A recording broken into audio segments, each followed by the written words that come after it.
চিন্তা করবেন না। আমার ছেলে যখন আপনি ভাগ্নির কপালে সিঁদুর দিয়ে দিয়েছে, তখন ওকে বউ করে নিয়ে যাওয়ার দায়িত্বটা আমার। শুনলেন শুনলেন কি বললো? হ্যাঁ যাক বাবা, এখন আমি একটু নিশ্চিন্ত হলাম। হ্যাঁ, আপনি চিন্তা করছিলেনই বা কেন? আরে আরে ওনারা যথেষ্ট ভদ্রলোক। সেই না মানে ওই বিষ্ণুর ছেলে মানুষ তো ওই আর ছেলে মানুষ? ছেলে মানুষ হয়নি এখনো। তোমার স্বভাব আর গেল না, কথায় কথায় খোঁচা মেরে কথা বলা। তা খোঁচা খাওয়ার কাজ করলে খোঁচা খেতে হবে। আমরা এখানে কাজের কথা বলছিলাম। হ্যাঁ, এই আপনি গদগদ হয়ে হ্যাঁ বলবেন না তো, পরে বুঝবেন ঠেলা। তুই যাও তো। আমি দাদাকে খোঁজ করতে এসেছি। দাদা কোথায়? না, এখানে তো দেখছো নেই, অন্য কোথাও খুঁজে দেখো। কে আপিং খায় তার কাছে খোঁজো। দেখ, ছেলেটার বিয়ে তাই তাই তোকে আমি তেল দিচ্ছি, নইলে আমারও তো গয়নার ব্যাপার না থাকলে তোমাকে আমি তুমি যাও তো। গুতোয় পড়লে ছুঁচোয় নামাজ পড়ে। তেল আমিও দিই, ওপারে গয়না নেবে। যাক, হ্যাঁ, কি যেন বলছিলাম, ওই আপনার ওই ভাগ্নির বিয়েতে খাওয়াবেন কি? আগে সে আমার যা সামর্থ্য। এ বাড়ির ওই রান্নাটা মন্দ না। কেন মন্দ বলছেন কেন? বেশ ভালোই তো ছিল। না, পাঁঠাটা আর একটু নরম হতো, আর ওই রসগোল্লা কিন্তু গোল নয়। না না, আমার বাড়িতে ওই সমস্যা হবে না। মাংস করতে পারবো কিনা জানি না, তবে রসগোল্লা হবে এবং গোল গোল। ভালো, বেশ ভালো। আর ওই প্রণামী মানে খান 10 হলেই হবে। হয়ে যাবে, হয়ে যাবে। আর ওই গয়না, আমি বলছিলাম কি, মানে ওনার অবস্থা তো তেমন না, মানে সাধারণ একটা প্রাইমারি স্কুলের মাস্টার। তাই বলছিলাম প্রাইমারি স্কুলের মাস্টার হয়ে সেকেন্ডারি স্কুলের মাস্টারকে বেয়াই করবে, একটু গয়নাগাটি না দিলে কি করে হবে?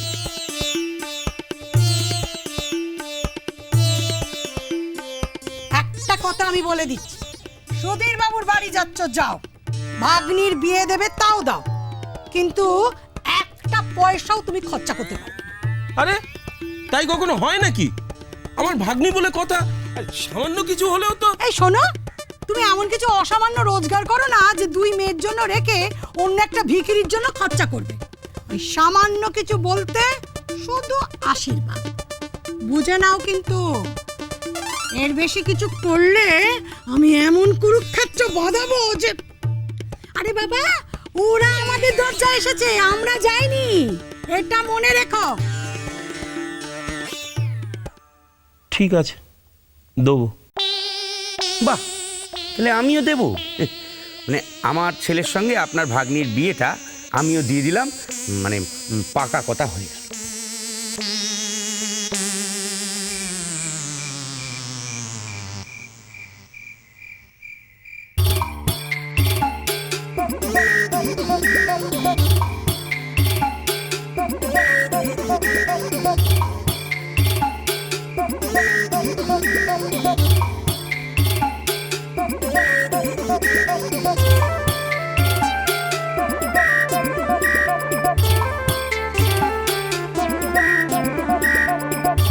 দেখেছো, পুরুষ হয়ে আমার গায়ের উপর পড়ছে।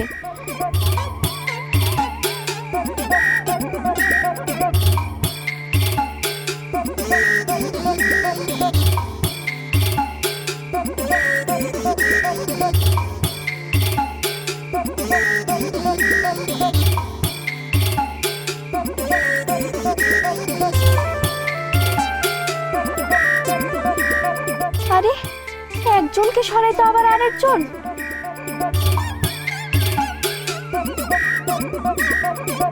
তাও ভালো, একটা মেয়ে তো, ঘুমোলে ঘুমোক।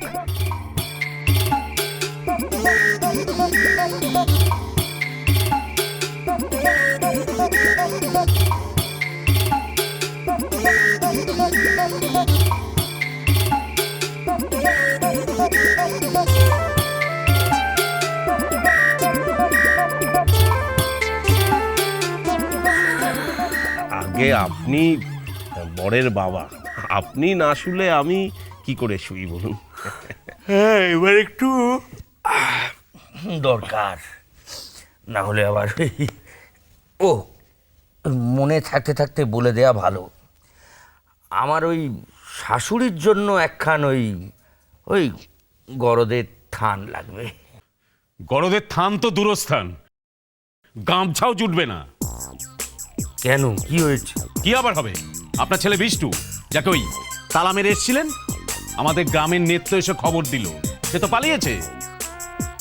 হ্যাঁ, হ্যাঁ, পালিয়েছে? কি করে পালালো?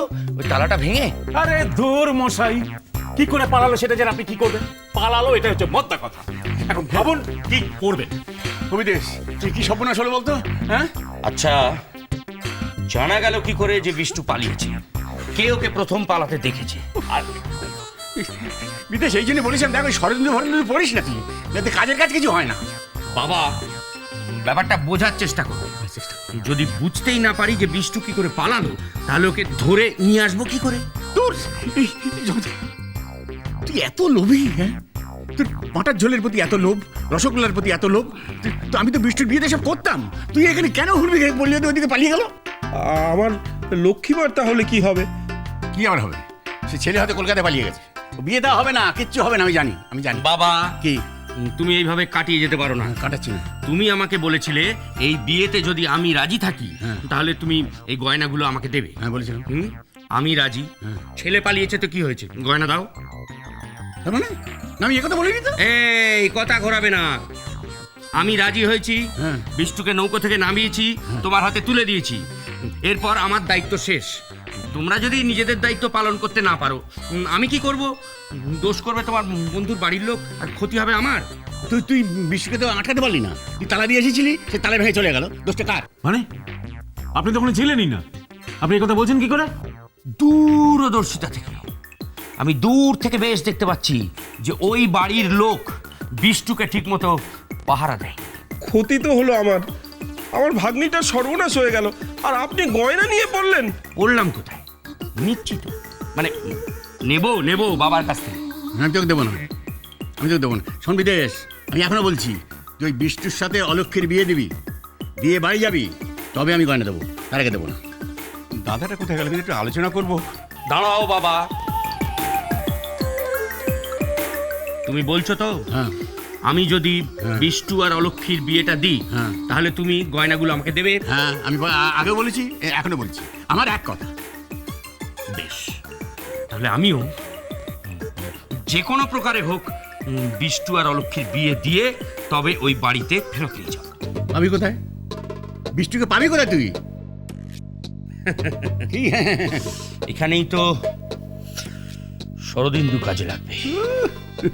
আমি হলপ করে বলতে পারি বাবা, বিষ্টু পালানোর আগে একবার না একবার বাড়িতে ঢুকবে। কেন? ইতিহাস বই, ওই বইগুলো বিষ্টুর খুব প্রিয়। ওগুলো না নিয়ে ও কোথাও পালাবে না। আসে ভালো, দেখ যদি হয়। না, কিন্তু ও তো অনেকক্ষণ আগে পালিয়েছে, আপনারা কি তার আগে ওখানে পৌঁছতে পারবেন? দাদাটা কোথায় গেল? দাদার সঙ্গে একটু আলোচনা করবো, অথচ কি হলো? এই আলোচনা করলেই যদি ওর আগে বাড়িতে পৌঁছতে যেত, তাহলে এসো তুমি আমি আলোচনা করি। কি উপায় বল? দাঁড়া, কি হবে? দাঁড়াবো, একটু ভাবতে দাও।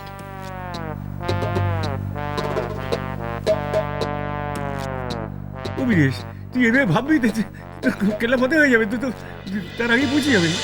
সংসার সুখের হয় রমণীর গুণ